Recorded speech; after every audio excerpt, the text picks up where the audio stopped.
de Pierre, c'est-à-dire qu'on va croiser un certain nombre de choses qu'il a déjà dites. Ça me permettra de passer rapidement là-dessus. Je me démarquerai à l'occasion par rapport à ce qu'il a dit, où je laisserai ça encore en plan et on aura l'occasion d'y revenir à la discussion. Alors, je voudrais dans mon propos, en fait, et c'est ma difficulté, défendre une thèse qui est hétérodoxe, du moins dans nos milieux, et que j'ai synthétisée dans une formule qui est un peu une provocation, à savoir le fascisme ne passera plus. Alors, évidemment, tout est dans le plus et non pas dans le pas. De la formule classique, le fascisme ne passera pas. Le fascisme, en fait, est déjà passé. Mais la thèse que je voudrais défendre, c'est qu'il ne risque plus de passer. C'est-à-dire que le fascisme est pour moi quelque chose qui appartient définitivement au passé. Alors, cette thèse, je la développe à partir, je dirais, de trois préalables ou trois présupposés sur lesquels je ne m'étendrai pas. On pourrait y revenir à la discussion précisément. Le premier, c'est que je ne crois pas qu'on doive, comme on le fait souvent, réduire l'extrême droite au fascisme. C'est-à-dire confondre en fait les deux termes. Pour moi, le fascisme est une variante ou une version particulière de l'extrême droite. C'est-à-dire que c'est, en une autre métaphore, c'est un rameau particulier dans la vaste famille des doctrines, des mouvements, des régimes d'extrême droite. Par exemple, les différentes caractéristiques par lesquelles tu as essayé de synthétiser le fascisme, moi, me paraissent être autant de détermination qui se rattachent en définitive à ce que je considère comme étant le cœur de l'extrême droite, c'est-à-dire l'affirmation sur un mode fétichiste d'une identité collective. Une identité collective, c'est généralement la nation, mais ça peut être moins que la nation, une région, ça peut être plus que la nation, une race par exemple, ou une communauté religieuse, affirmée sur un mode fétichiste, c'est-à-dire comme une communauté de référence ultime auquel tout doit être subordonné, qui se trouve nécessairement en concurrence et sous la menace d'autres communautés, etc. Donc dire que le fascisme ne passera plus, ça ne veut pas dire que l'extrême droite ne passera plus. Ce n'est pas la même chose. C'est-à-dire que nous sommes, à mon avis, face à des menaces d'extrême droite, mais qui ne sont pas des menaces fascistes. Le deuxième préalable, le présupposé dont je parle, c'est qu'on ne peut pas davantage réduire les états d'exception aux états fascistes. Les états fascistes constituent là encore une simple forme particulière de ce que j'appelle état d'exception. Alors qu'est-ce qu'on entend par état d'exception? Dans la multiplicité des régimes à travers lesquels s'est exprimée historiquement la domination politique de la bourgeoisie, il s'est produit et il se produira encore, tant qu'on restera dans un cadre capitaliste, des possibilités d'émergence d'états d'exception, c'est-à-dire d'états capitalistes qui présentent cette structure très singulière à la fois de maintenir toute la structure juridique nécessaire au fonctionnement de l'économie capitaliste, donc par exemple à garantie de la propriété privée, contraintes d'exécution des contrats, arbitrage des conflits entre les sujets de droit, répression des infractions à l'ordre juridique. D'un côté, tout ça reste en place, et ça reste en place dans le premier régime fasciste, par exemple, avec en même temps une suspension, voire une annulation complète de tous les éléments de cette structure qui assurent des droits civiques, les droits des citoyens, la liberté d'information, de circulation, d'association, etc., et les formes de démocratie représentative qui sont liées, en s'en prenant en particulier à toutes les pratiques de lutte et toutes les formes d'organisation des classes dominées qui peuvent se développer sur cette base-là. Donc, partis politiques, syndicats, associations, etc. Évidemment, en instaurant à partir de là des modes autoritaires, violents, voire proprement barbares, le rapport entre les gouvernants et les gouvernés, je n'insiste pas. Donc, cette définition assez large que j'ai donnée de l'état d'exception montre bien qu'évidemment, historiquement, ça peut prendre des formes extrêmement diverses, par exemple de la simple dictature militaire, on l'a connue dans l'histoire, tout le monde a en mémoire Pinochet par exemple, jusqu'au fascisme dont on va parler, personne n'assimilerait la dictature pinochiste à un régime fasciste. Même si dans toute dictature militaire, il peut y avoir des composantes fascistes bien évidemment. Donc, c'est mon deuxième présupposé. On n'a pas intérêt à réduire la forme générale d'état d'exception à cette déclinaison particulière de cette forme de l'état fasciste.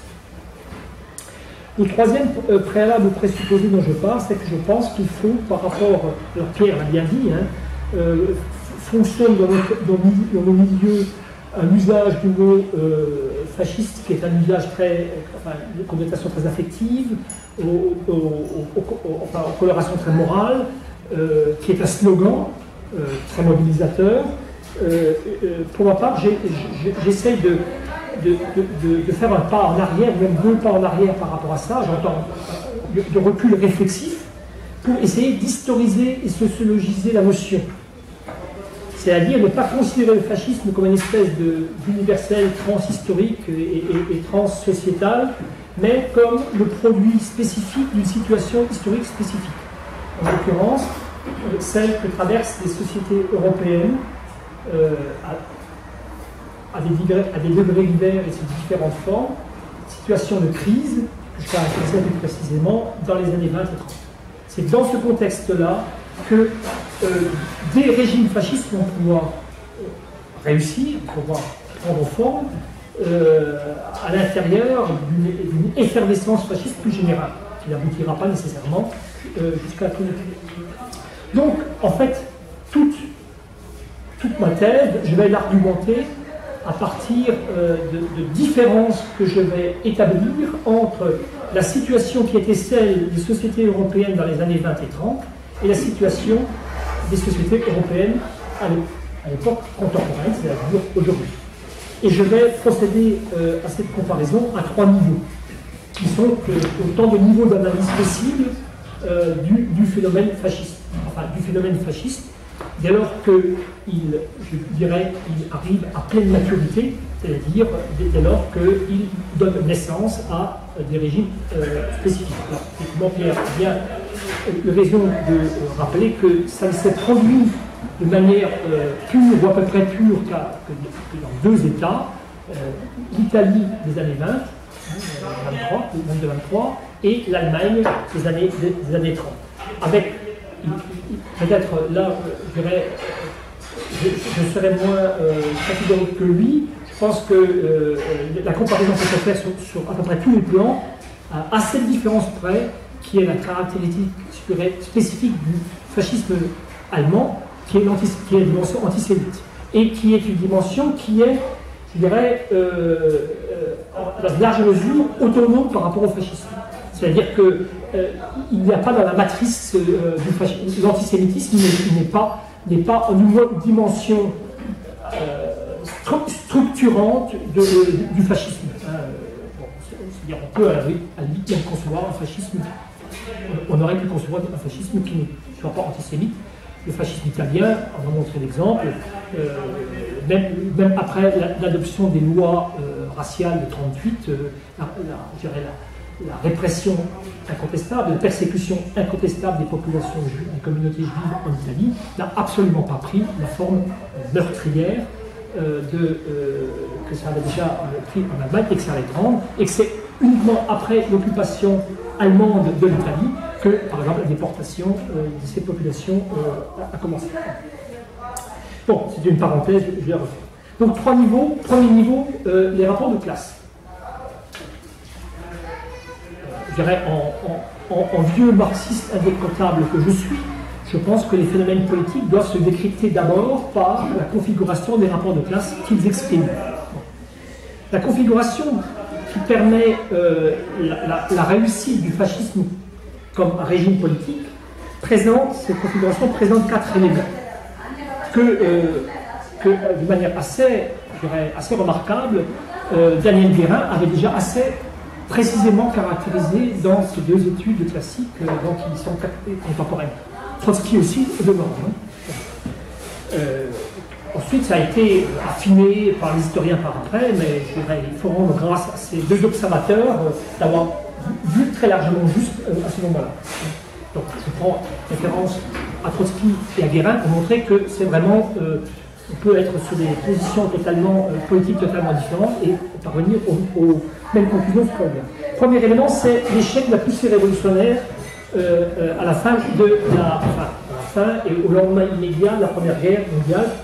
Échec de se pousser très largement en Europe, et en particulier en Italie et en Allemagne, qui place le prolétariat sur la défensive. Deuxième élément, c'est une crise d'hégémonie de la bourgeoisie.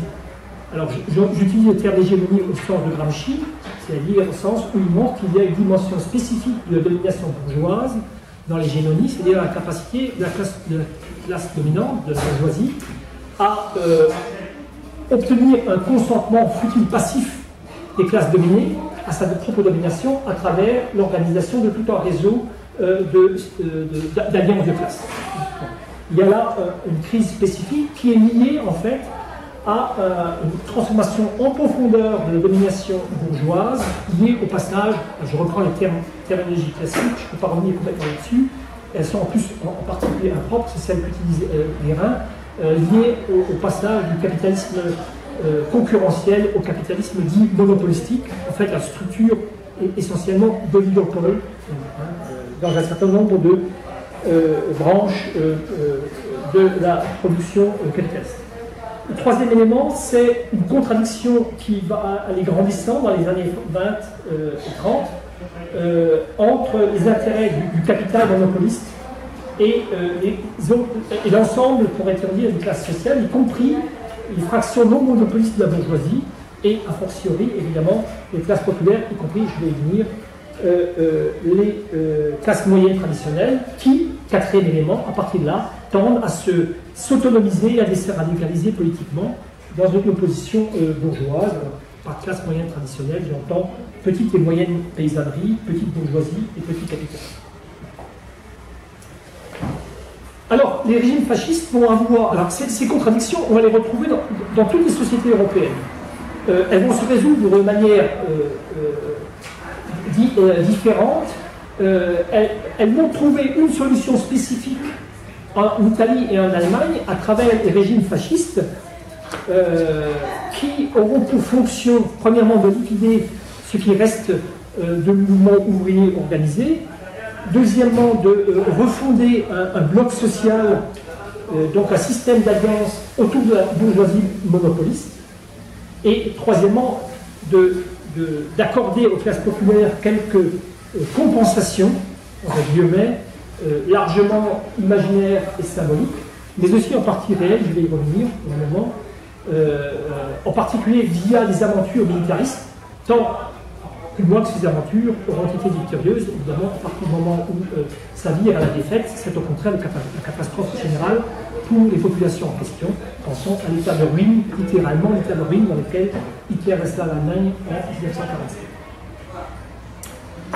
Alors, ces quelques éléments très grossiers d'analyse de la configuration des rapports de classe dans la société européenne des années 20 et 30 montrent immédiatement la différence avec la situation aujourd'hui. Trois différences que je pointerai. Premièrement, pour l'instant, on voit bien qu'en Europe aujourd'hui, les bourgeoisies n'ont nul besoin d'établir un régime d'état d'exception de quelque manière que ce soit. Tout simplement parce que la manière dont a été conduite la transnationalisation du capital, la globalisation, à travers les politiques néolibérales, a pris complètement à revers le mouvement ouvrier et l'a complètement défait. Ce qui reste aujourd'hui de mouvement ouvrier organisé, à part quelques petites structures de lutte de classe qui se maintiennent ici et là, est au contraire complètement partie prenante de la mise en œuvre des politiques néolibérales. Donc la bourgeoisie conduit aujourd'hui ces politiques de réorganisation des conditions de son exploitation et domination sans nullement avoir besoin d'instaurer un quelconque régime d'état d'exception, quelle que soit la formule. Ça ne veut pas dire, j'y reviendrai en fin de propos, que ça ne pourrait pas à terme advenir, on en verra les conditions, mais pour l'instant ce n'est pas le cas. Deuxième différence, c'est qu'on n'a pas aujourd'hui affaire à une crise d'hégémonie majeure de la bourgeoisie. advenir, ça convient d'être noté, c'est que dans certains pays, en particulier en Europe du Sud, et la France est sous ce rapport tout à fait partie de l'Europe du Sud, c'est que la globalisation et la mise en œuvre des politiques néolibérales s'est effectuée au détriment non seulement massivement évidemment des travailleurs salariés, mais même d'une partie des classes moyennes traditionnelles et des couches moyennes traditionnelles. C'est-à-dire celles de ces couches sociales, du moins, dont les intérêts sont liés essentiellement au maintien d'un marché national protégé. Et ça a conduit en particulier à l'éclatement d'anciens blocs sociaux, en France par exemple, ce que j'ai appelé le bloc des possédants, c'est-à-dire le bloc constitué par la bourgeoisie, la paysannerie, la petite bourgeoisie, le petit capital, et dont les partis de droite ont été les représentants attitrés depuis la fin du XIXe siècle. Ça a conduit évidemment aussi à libérer un espace à partir de là pour l'autonomisation politique de ces couches. Et on voit bien en quoi l'émergence du Front National en France en est directement l'expression. Mais en même temps, on voit comment très rapidement, à cet élément de crise d'hégémonie de la bourgeoisie, une solution a été trouvée à travers la reformation, alors certes chaotique, d'un nouveau bloc hégémonique avec une alliance cette fois-ci entre le grand capital et non pas les classes moyennes traditionnelles, mais ce que j'appelle la classe de l'encadrement, c'est-à-dire les couches moyennes salariées. Et c'est évidemment tout le rôle qu'aura joué à partir des années 80 le Parti socialiste et ses alliés que de souder à la bourgeoisie, de tenter de souder à la bourgeoisie ces classes-là. Alors, je ne dis pas que la chose se fait facilement, de toute façon, refonder une hégémonie, c'est jamais chose facile, mais on voit bien comment, à travers l'alternance de droite et de gauche, l'hégémonie bourgeoise est parfaitement assurée aujourd'hui. Je dirais la bourgeoisie n'a aucune peine à s'assurer un personnel politique qui est à ses ordres et qui alterne au pouvoir pour mettre en œuvre les politiques néolibérales. La troisième différence, c'est que, j'ai déjà fait allusion, il y a bien eu un élément d'autonomisation partielle des classes moyennes traditionnelles, du moins en Europe du Sud, mais on voit bien comment cette autonomisation ne peut pas être le prélude à la reformation d'une alliance avec la bourgeoisie sous égide d'éventuels partis fascistes, puisque l'option que défendent les mouvements d'extrême droite, par exemple le FN aujourd'hui, est une option étroitement nationaliste, dont la réalisation irait à l'encontre des intérêts de la bourgeoisie immédiatement. Ce serait littéralement, si par un coup de baguette magique, lundi, Marine Le Pen était à Matignon ou à l'Élysée, ce serait littéralement une catastrophe pour la bourgeoisie française s'il décidait de sortir de l'euro, etc. Enfin, en tout cas, ça poserait une catastrophe. Elle sombrerait pas historiquement, mais enfin, ça lui poserait plein de problèmes. On voit bien combien Sarkozy ou Hollande, ce sont des solutions bien plus satisfaisantes pour elle que Marine Le Pen. Donc, de ce point de vue-là, on n'est pas du tout dans la configuration des rapports de classe que l'on a connus dans les années 20-30. Deuxième niveau où on peut conduire l'analyse, enfin établir une comparaison, c'est au niveau de l'appareillage d'État, c'est-à-dire la structuration de l'appareil d'État. La crise liée à la transition du capitalisme concurrentiel au capitalisme monopoliste, encore une fois, en dépit du caractère impropre de ce terme, faisons comme si ça passait, cette crise suppose comme élément de solution sur le plan institutionnel une vaste réorganisation de l'appareil d'État.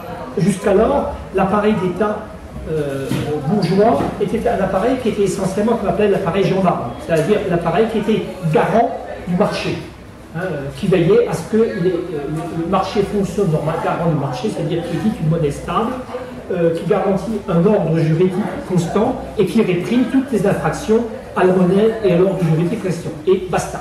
Le reste, c'est sur la culture. D'un appareil garant, il va falloir passer un appareil gérant. C'est un jeu de mots facile, c'est-à-dire un appareil qui intervient massivement dans le processus de reproduction du capital à ses différents niveaux. Par exemple, à travers des politiques régulatrices du marché, à travers des politiques de planification, à travers des politiques de planification moins indicative, à travers des politiques de socialisation d'un certain nombre de moyens de production, production d'électricité, production de matières premières, de socialisation d'un certain nombre d'éléments de circulation du capital, socialisation par exemple de la reproduction de la force de travail à travers le système de santé publique, etc. Ça, c'est une tendance lourde dans toutes les sociétés occidentales, à la limite européenne en particulier, à l'intérieur des années 20 et 30. Le fascisme, là où il réussit comme régime politique, va se charger de ça aussi. Il va être un élément d'intervention intrusive même dans le processus de reproduction du capital, en même temps qu'un élément de concentration du pouvoir de l'appareil d'État au niveau national. Par exemple, on méconnaît beaucoup l'œuvre, avec toutes les connotations du mot œuvre, l'œuvre, je dirais, proto-keynésienne de l'État fasciste allemand, l'État nazi, qui crée la première voiture destinée au peuple, Volkswagen, sinon Hitler, qui développe massivement la radio, l'appareillage électroménager, les industries en amont qui alimentent cela, c'est Hitler. Qui met en place, enfin en fait renforce les éléments de protection sociale des alliés en place par Bismarck, notamment du point de vue politique familial, c'est Hitler. Idem en Italie. Donc, qui lance toute une politique de soutien du marché par la consommation populaire, en finançant en partie ça par le pillage, une fois qu'aura commencé les entreprises militaristes et impérialistes allemands en Europe, c'est Hitler. Donc, de ce point de vue-là, ne me faites pas dire ce que je ne veux pas dire. De ce point de vue-là, on peut établir un parallèle, par exemple, entre le welfare state rooseveltien et l'État hitlérien. Je dis bien de ce point de vue-là, d'accord, qui n'est pas évidemment le seul point de vue dans lequel on peut se placer, ni celui sur lequel, encore bien moins, on doit se placer lorsqu'il s'agit de juger de ces États. Bon. Là aussi, on voit immédiatement la différence de fossé même qui sépare la situation des sociétés européennes des années 20-30 de leur situation contemporaine. En effet, aujourd'hui, quelque part, la globalisation, la mise en œuvre des politiques néolibérales, suppose quelque part le mouvement exactement inverse, c'est-à-dire non plus un mouvement d'investissement massif de l'État dans le processus de reproduction du capital, mais au contraire un mouvement de désengagement de l'État à l'égard de ce processus. Non plus en processus de concentration de l'appareil d'État au niveau national, mais au contraire en processus de démultiplication de l'appareil d'État entre des niveaux, des niveaux à la fois supranational, national et infranational, avec délégation croissante du pouvoir du national vers le supranational, ainsi que du national vers l'infranational. Donc on est là, de ce point de vue-là aussi, dans une configuration différente. Et c'est d'ailleurs ce qui fait que la politique nationaliste, le discours nationaliste, l'imaginaire nationaliste d'une formation comme le Front National par exemple, se trouve quelque part être déphasé par rapport à ces exigences profondes, je dirais, portées par le mouvement du capital aujourd'hui. Le troisième niveau où il faut procéder à l'analyse des mouvements et des régimes fascistes et établir cette comparaison, c'est un niveau sur lequel je dirais, les analyses marxistes classiques sont moins à l'aise, qu'elles ont aussi moins développées, mais qui l'a été par des courants qui ne sont pas du tout nécessairement étrangers au courant marxiste classique, mais qui sont aux marges. Ce dont je vous parlais ici, c'est ce qu'on pourrait appeler l'état de la mentalité collective. C'est un terme qui est très vague, mais ça existe. Vous allez voir exactement. La mentalité collective dans les sociétés capitalistes me semble être structurellement caractérisée par une crise chronique que j'appelle la crise symbolique. Je m'explique.